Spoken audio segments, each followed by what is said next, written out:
tambalang kumikinang. Coliala and Diego Bandido. Ang kwento. Mula sa mahiwagang burnay. Mula sa mahiwagang burnay.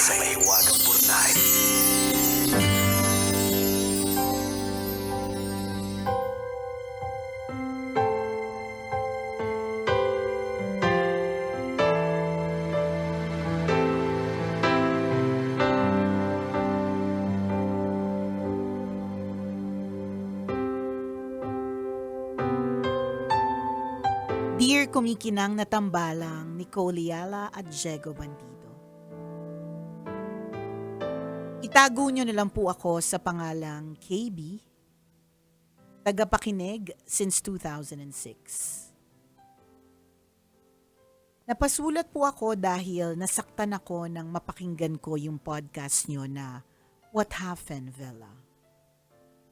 Kung bakit, hayaan yung ibahagi ko sa inyo. Wala, ano kaya yun? Hindi na namin maalala. Isang patunay na hindi namin naalala. Sorry na po. What happened, Bella? What Hindi, happened? kukwento niya naman daw. Oh, eto na. Tingnan natin. Isa po akong closeted na gay.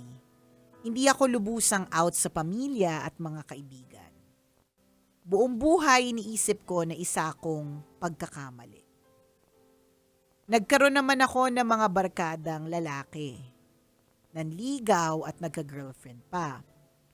Pero pagdating ng kolehiyo, nahulog pa din ako sa kapwa lalaki kahit alam kong mali. Pagka-graduate ko ng college, umanib ako sa isang Christian church. Kumapit ako sa pananampalataya dahil gusto kong maligtas. Naging aktibo ako doon. Nagbigay ako ng tithes, nag-share ng gospel, nagbigay ng counsel sa mga kapwa ko bading para iwan ang makasalanang mundo. Sa paningin ng simbahan, isa akong mabuting Kristiyano. Ang hindi alam ng iba, para akong bulaklak na unti-unting nalalanta. Dahil habang pinipilit kong patayin ang bahagi ng sarili kong gustong magmahal, pakiramdam ko lalo akong nawawala ng saysay. Kapag nagmahal kasi ako ng kapwa lalaki, mali. Kapag binigyan ko ng katuwang ang sarili ko, makasalanan. Bakit ganun? Wala naman akong sinasaktan, niloloko, ninanakawan o pinapatay. Bakit kailangan kong humingi ng tawad sa Diyos araw-araw dahil lang nagmahal ako ng kapwa lalaki? Ipinagdasal ko naman na baguhin ako ng Panginoon. Natanggalin niya ang kabaklaan sa pagkatao ko. Hindi nangyari kaya napagod ako. Kumalas ako sa simbahan. Hindi dahil tinalikuran ko ang Diyos, kundi dahil pakiramdam ko ako ang unang tinalikuran. Sabi nila, we are saved by grace, not by works. Pero bakit tila may asterisk kapag bakla ka? Tatanggapin ka pero magbago ka. Love the sinner, hate the sin. Pero yung pagmamahal, laging may kasamang distansya, judgment, o kondisyon. May partner na ako sa ngayon. Mabuting tao siya, mabait sa pamilya, may dignidad. Wala kaming ginagawang masama, nagsusumikap, tumutulong sa iba. Isa kaming ordinary couple, pero sa mata ng marami, masama pa rin ang pagmamahala namin dahil parehas kaming lalaki. Kung makakapili lang ako, sana nga naging straight na lang ako para hindi ko kailangan pigilan ng puso kong magmahal. Para hindi ko kailangang mamili sa pagitan ng kaligayahan at kaligtasan. Kaya nasaktan ako sa podcast nyo. Akala ko sa programa ninyo lahat pwedeng tumawa at umiyak ng walang takot na mahusgahan.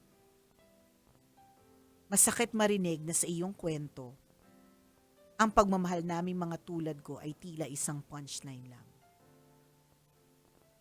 Sa dulo ng biro, kami pa rin ang natutuksong masama. Tama nga siguro ang sabi ng iba, there's no hate like Christian love. Ay. Ang bigat naman ng Oo nga. Friend. Ano bang mga sinabi namin sa What Happened, Vela? Tambalang kumikinang, dapat ko ba siyang iwan? Dapat ba kaming mabuhay sa hiwalay na bahay, hiwalay na kama, hiwalay na buhay? Parang lang matawag na banal.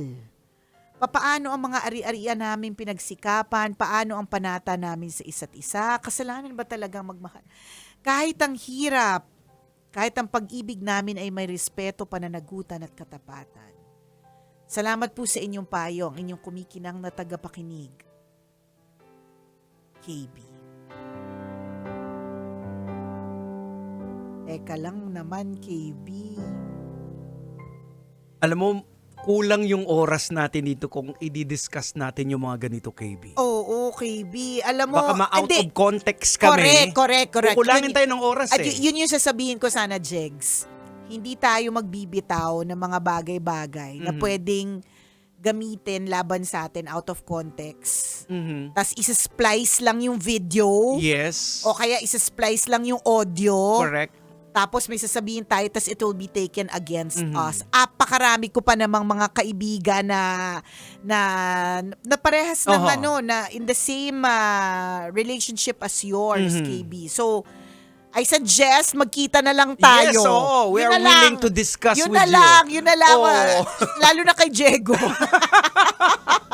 Kasi malalo na dun sa words na hindi ko alam kung kanino galing yun, kung it's your word or kaninong quotation. There is no hate like Christian love. Medyo mabigat yun Although, ang take ko talaga dyan, sometimes may mga tumatalikod sa simbahan, hindi dahil sa hindi nila mahal ang Diyos, kundi dahil sa hindi nila kaya yung mga rules and regulations na naghihinder sa kanila. Yun yung nakikita kong parang Yes, totoo yan. yun siguro na baka napunta ka sa isang church that's very unforgiving. Yes. Baka ganon. I was Baka going yun. about to say that na kung minsan hindi yung word kung anong sinasabi sa Bible ang nagiging problema.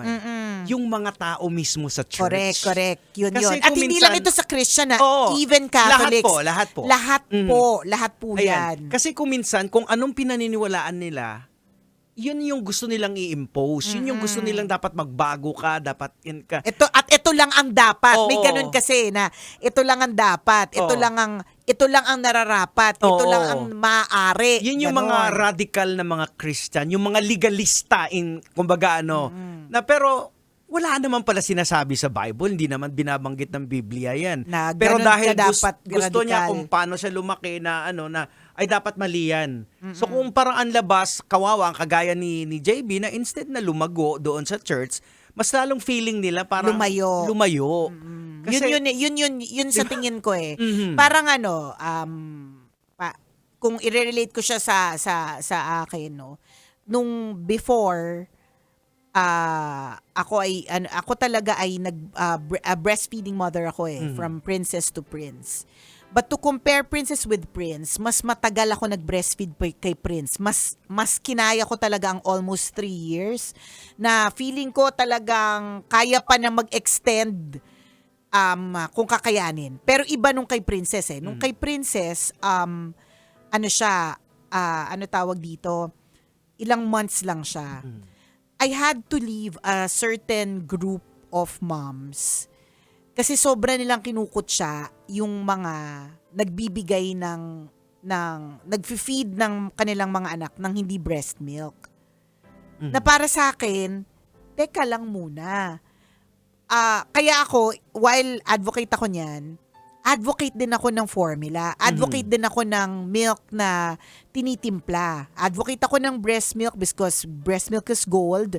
Advocate din ako ng formula because I believe that fed is best. Yeah. Parang yun yung naalala ko lang sa kwento mo na parang feeling ko mas na turn off ka dun sa mga tao, hindi dun sa pinaglalaban nila. Yes. Yung parang yung mga tao kasing yun, parang there was a time, Jegs, na sa sobrang takot kong ma-judge. Kasi umattend ako ng event ng mga breastfeeding mothers Pero alam ko sa sarili ko na hindi na kaya ng breast ko na mag-produce ng milk. So nagmi-mix feeding na ako. Okay. Pero nag-attend ako nung event ng mga breastfeeding mothers. So sobrang takot ko na ma-judge ako, kinailangan ko pa magtago sa CR para lang Kasi nandun sila lahat, Oo. gets mo? Para lang i-feed siya ng formula. And doon ko na-realize na, hala, teka lang. Teka naman, di ba? In the first place, finifeed ko yung anak ko at Yeah. hindi ko siya ginugutom. So, whatever way it is, I feel na fed is best. So, it is right. So, hindi ako pwede dapat i-judge ng isang tao or ng mga tao dahil ito lang yung tingin nilang tama. So, simula noon, umalis ako dun sa grupo. Pero it doesn't make me a bad mother. Yeah. At hindi rin naman sila bad, gets ko din naman yung pinaglalaban nila eh. Sa totoo, kaya nga ako nag-join dun sa kanilang grupo para mas maintindihan ko ganyan. Kaya lang sadyang, nung time na yun, hindi na talaga kaya ng pagkatao ko, ng lifestyle ko, ng katawang ko, ng lahat eh.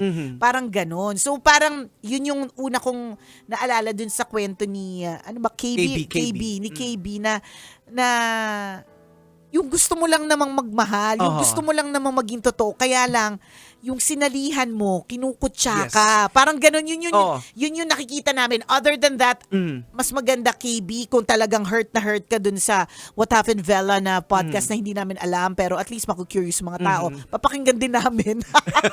Diba? Please come and visit us para mas may konteksto. Diba? Siguro, what happened to you, KB, yung mga tao na supposed to be dapat na protektahan ka, intindihin yung nararamdaman mo kasi it's a struggle, it's a battle eh. Parang ops, hindi ka pwedeng magkamali. Ops, hindi ka pwedeng magkamali. Oo, parang parang nangyayari, ganon. naiipit ka at nasusuffocate ka, nasasakal ka. Yes. To the extent na instead na yakapin ka nila na naiintindihan namin yung nararamdaman Correct. mo. At iproseso natin to Oo. together or paano ba natin paano ba mas mapapalapit kayo parehas kay Lord, 'di ba? Oo. Ang nangyari is, 'di ba, para for you to believe that there is no hate like Christian love. Ang bigat nung naging effect sa'yo. Correct. Oo, mas lalo kang lumayo. And nasasad kami. Diba? Nakakasad yun. Kaya nga, Oo. ang una naming, without batting an eyelash, ang una naming naisip ni Jegs, ayaw naming out of context. Yes. Kaya hindi kami yung magsasalita about it. Kasi yung mga ganitong klase mga bagay ay proseso din talaga. Ayan. Hindi siya one time, big time na madidiscuss sa isang podcast. Correct, like sa amin, meron kaming ka-churchmate na LGBTQ talaga siya. Ang galaw niya ngayon is kumikending pa rin. Pero sabi namin, bro, naiintindihan namin yan kasi That's who you are. That's who you are. Kung tsaka, hello, mas matanda pa kasi siya sa akin eh. So kumbaga, ilang taong ka na ngayon, ganun na yung buhay mo. Hindi yan magic na ganun sa beses na ganun. So actually, may mga nangyari sa kanya, may mga test na nangyari sa kanya na kwento niya na may nakitulog sa kanila sa bahay at alam na ganun siya. Nagpakita sa kanya na, as in, ako, hubot-hubad. Sabi niya, hindi mo na ako maano ngayon yan. Matetempt. Even sa panaginip niya, may lalaking nagpapakita sa kanya. So, Mahabang usapin ito, KB. Ayan, mahabang Oo. usapin eh. Pero ang And it's a life. Actually, hindi nga lang kahit na bumisita ka dito, hindi naman matatapos dyan Oo. Because yung learning and having Yes. wisdom about these things, it takes a whole lifetime. And even sa church namin, may mga church members kami na nagsasabi na, hindi, dapat ang galaw niya, hindi. Ako, personally, sinasabi ko, hindi bro. Hindi mo pwedeng ipilit yan sa kanya. Oo, hindi Importante, pwedeng idikta. wala na sa kasalanan, di ba? Kasi, dapat nandyan tayo, sasamahan natin siya eh. Tsaka dapat, ang mangyari, dapat bukal sa iyong kalooban ng mga bagay-bagay at Oo. hindi ipinilit lang sa'yo at inimpose sa'yo. Oo. Tinatawag ka talaga about it eh. Dito Tingin ko- dito yung religion yan eh, yung hindi religion, ako yung grupo. O not necessarily the religion, yung nasamahan na Oo, ano. it's the May people mga ganon around you minsan eh. Parang feeling mo na laging may mga mata nakatutok sa'yo na pag Correct. nagkamali ka, lagot ka. Hindi dapat ganun ang feeling mo sa isang church. Totoo. Hindi Correct. dapat ganon. I know of so many people na hindi na naging active sa dati nilang kina-activean na church because of the people. Ayan, oo. Because of the pointing fingers ng mga people. Oo, hindi dapat ganun ang Oo. feeling mo sa isang church Dapat na... ang feeling mo, dapat lagi kapag ka pumapasok ka dyan, hindi nagpo-point ng fingers, kundi Oo. more of, as I serve in this church, I grow closer to God. Pero Correct. pagka ganyan na, as I serve in this church, mas lalo akong napapalayo Oo. kasi nagsisinungaling ako, hindi ako nagiging Yan. totoo, di ba? Dun tayo merong problema. Ang nangyayari kasi parang ang piniplease natin yung mga tao sa paligid, hindi na si God eh. Yun dapat kasi dapat eh. doon tayo tumingin sa taas, hindi yung mga kung sino yung nakapaligid sa atin. Correct, 'di ba? And So, yung ginagawa ninyo, sinasabi nyo that you help, yung ganyan, you do acts of charity, Yeah. and then to be closer to God, then so be it, 'di ba? But Yeah. then again, ulitin namin itong usapin na ito, it's a lifelong Yeah. process. Kulang siya. Kasi Kulang I'm talaga. sure marami kang pang mga questions. na hindi rin Actually, naman natin masasagot sa totoo kahit bumisita ka dito.